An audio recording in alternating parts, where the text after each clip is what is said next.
Labą dieną. Visi, kas matot, nepraeikit pro tos žmonės, kurie dalina laikraščius. Žinau, kad tos reklamos rinkimai visiems yra atsibodę, bet supraskite tą vieną dalyką.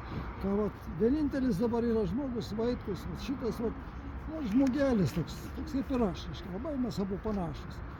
Vieninteliai, kurie mėginam šitą pakeisti. Jeigu norit, kad keistųsi situacija Lietuvoje, kad pagerėtų į gerą, kad nereikėtų važiuoti užsienį uždarbiauti, kad nereikėtų kariauti, kad dabar šitie visi valdžioje yra, kurie pasako, kad kitaip negali būti, tik tai reikia žūti už Ukrainą, numirti už tų turtingų vagių šaiką, kuris sėdi ir iškrypėlių Seime vardan jų interesų.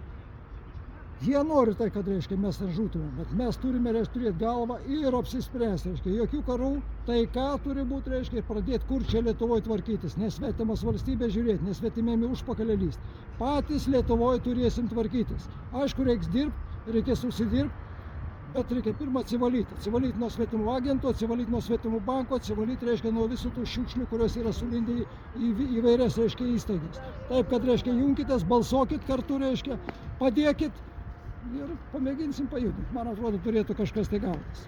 Ačiū.